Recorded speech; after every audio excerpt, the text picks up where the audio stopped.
Olá, eu queria começar dizendo que pobre também tem direito à cultura.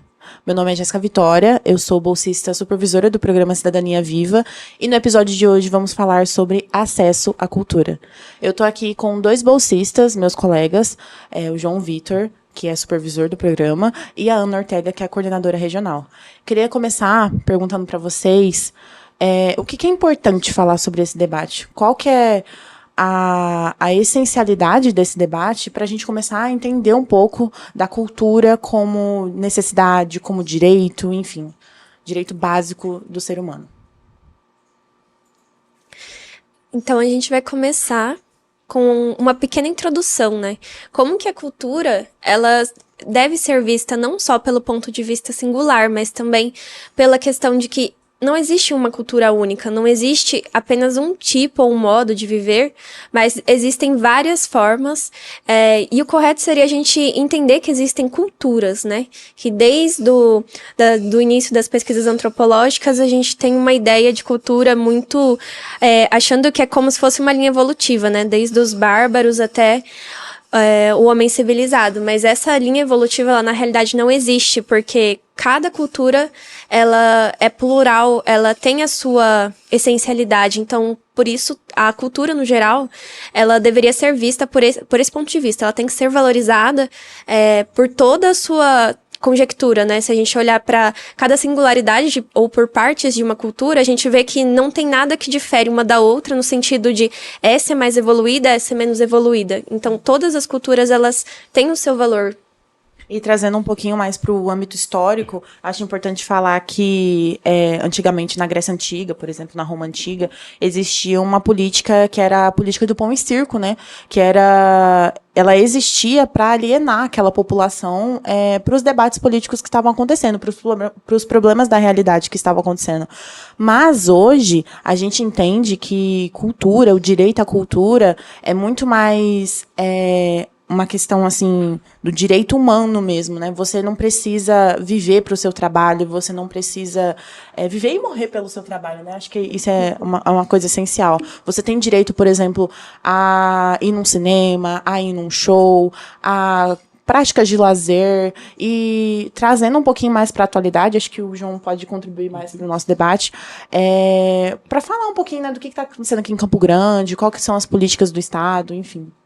Então, quando a gente fala nesse âmbito mais atual, a gente tem até as leis mesmo federais, a lei da meia entrada do estudante, você tem o ID Jovem, que lhe permite essa meia entrada no cinema, shows, teatro, e você também tem aqui em Campo Grande, como está tendo todo domingo quase, os shows abertos ao público. No Parque das Nações Indígenas, ontem teve o show da Ana Vitória. Sim. Então você permite esse acesso à cultura das pessoas que não têm tanta condição financeira, pessoas que não têm esse acesso, por exemplo, nos dias de semana, até mesmo aos sábados por conta do trabalho. Você também tem uma semana do Campão Cultural aqui, você tem o Festival de Inverno de Bonito, você tem o festival de outras modalidades, outras nacionalidades em outras regiões. Aqui em Campo Grande mesmo, você tem a Praça dos Artesãos. Então, assim, são vários shows e eventos que são feitos abertos à comunidade a fim de propagar essa cultura, né? E você tem, principalmente, uma crítica muito forte, ainda assim, por esse meio de acesso, dessa meia entrada, porque as pessoas de baixa renda, por exemplo, uma família com 5 integrantes, mesmo o show do cinema sendo o show do ingresso do cinema, ele vai ser R$10, mas às vezes a família é composta por 5 integrantes e aí fica muito caro, porque você não conta só aquela entrada do cinema, você conta também o meio de transporte, que às vezes é transporte público, e ainda assim, fica muito caro, porque uma família desembolsar, por exemplo, R$100 é o dinheiro do gás, é o dinheiro da internet, que ainda assim é uma coisa que, querendo ou não, mesmo sendo muito propagado hoje, esse acesso à internet também, tem muitas pessoas que não têm essa condição de ter uma internet boa, ou até mesmo de ter uma internet. Uhum. Aí você tem uma limitação também dessa cultura por meio das leis, que deviam ser mudadas para melhor também, evoluir. Ele falou da questão do show da Ana Vitória, por exemplo. Eu acho essa questão importantíssima para a gente entender o acesso à cultura da população sul-mato-grossense, porque esses shows, que são gratuitos, abertos ao público, eles são muito importantes, tanto do ponto de vista turístico, né, que pessoas do interior saem das suas regiões para vir para Campo Grande, quanto da própria população de Campo Grande, né? Para a gente ter, por exemplo, acesso a um cantor que jamais a gente conseguiria pagar o ingresso. Por exemplo, a Ana Vitória veio ontem, né? Hoje é o dia 14. Ano passado, no Campão Cultural, veio Ludmilla. Da onde que eu acharia dinheiro para pagar um ingresso para ir no show da Ludmilla?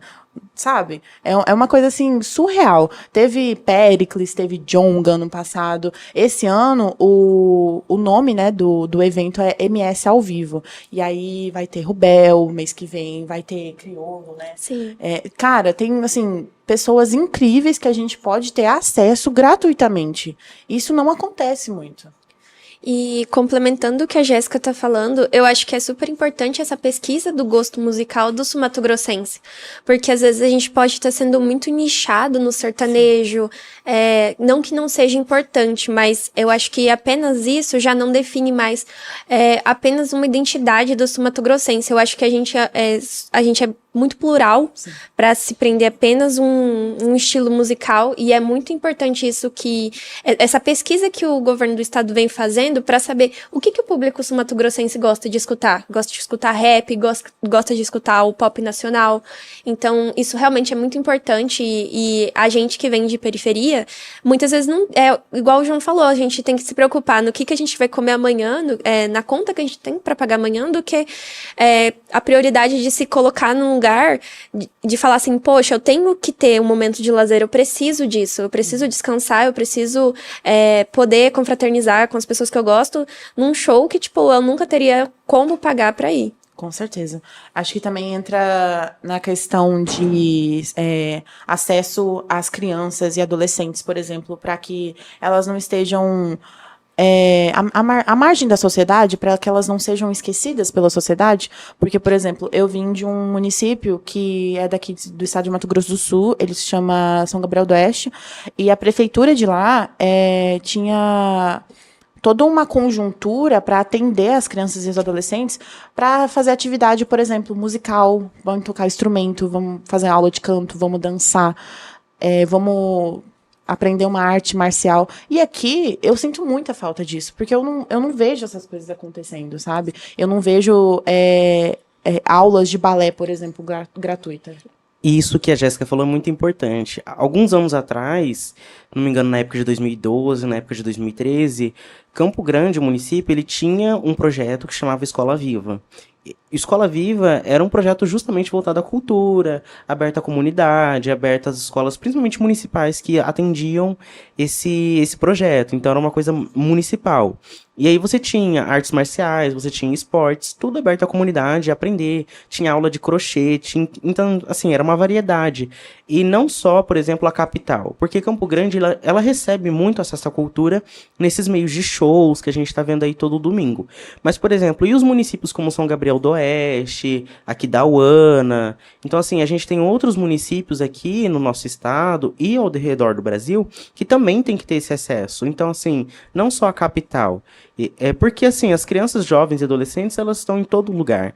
Então, assim, o que os municípios, o que o governo estadual, federal, eles estão fazendo para que esse acesso seja disseminado por todo mundo? Porque normalmente a gente vê muita iniciativa privada. A gente teve aqui ano passado o Cine Rodas, que foi para um bairro do Aerorrancho, disseminar essa cultura do cinema, do stop motion, que é aquele movimento que você faz com um bonequinho até criar uma cena de filme. E você também teve a Semana dos R$10, que foi promovido pelo Cinemark, que todo o cinema estava R$10. Então, assim, você vê muita iniciativa dessas empresas privadas. Mas o que os órgãos públicos estão fazendo de políticas públicas para atender essa população? Acho importante falar também que, por exemplo, o MIS, eles, às vezes, eles fazem exibições, né, de filmes, e geralmente são filmes, assim, bem bem peculiares, são filmes que não estão nos cinemas, por exemplo, não estão nos cartazes do cinema, do Cinemark, por exemplo.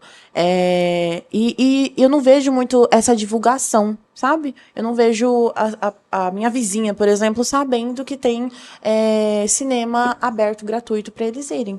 Isso que eu acho que a gente peca também muito na parte do governo do estado, né? Porque não tem muita divulgação do trabalho que está acontecendo e quando acontece,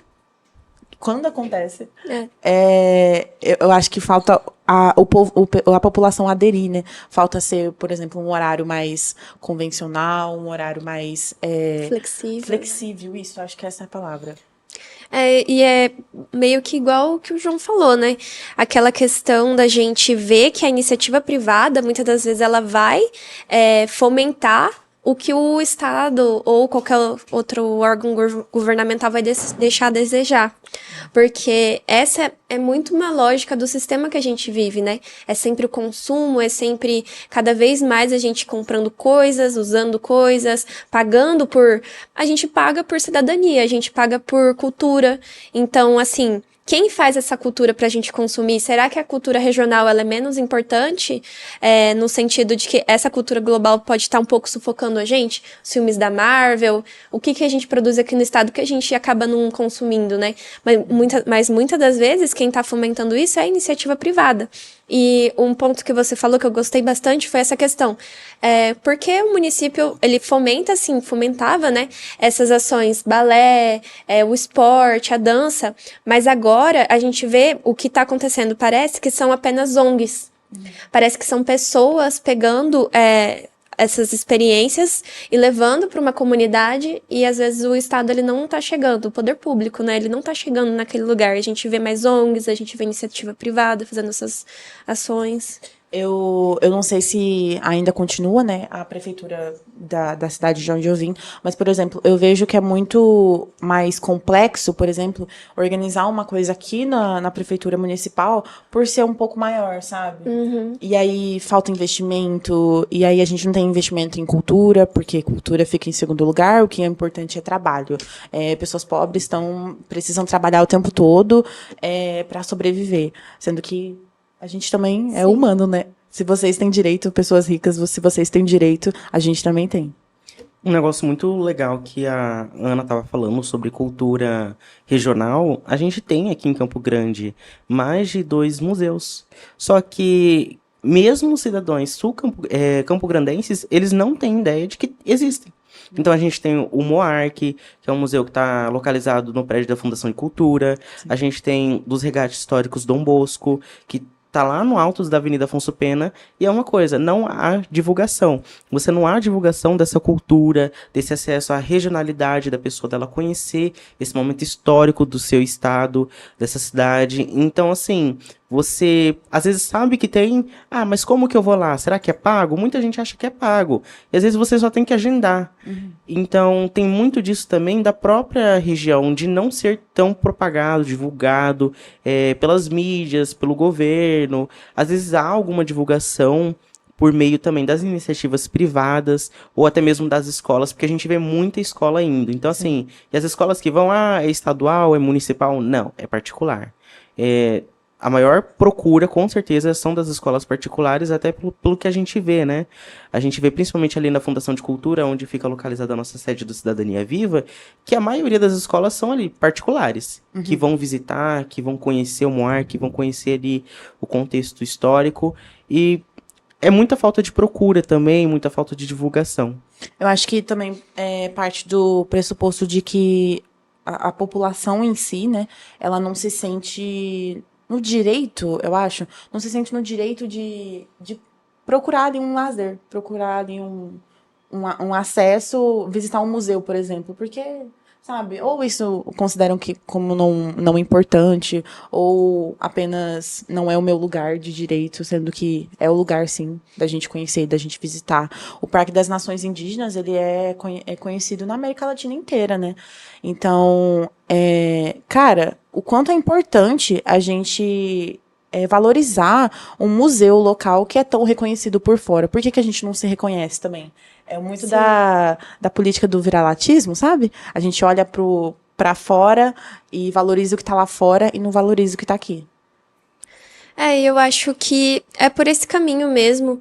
Tem uma frase que eu acho bem interessante, que é como se o lazer fosse uma recompensa do trabalho. Sim. A gente só tem que ter o direito ao lazer depois de trabalhar, depois de estar totalmente desgastado.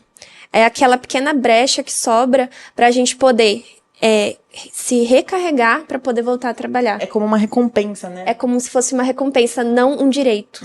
Exatamente. Eu acho que é isso, né? É isso. Falou o que queria. Eu espero que vocês pensem muito mais sobre a cultura, o direito ao acesso à cultura. E para mais informações, acesse o nosso Instagram, @cidadaniavivams. E estamos aí para mais um episódio. Vamos estar aqui para próximos. Obrigada. Obrigada.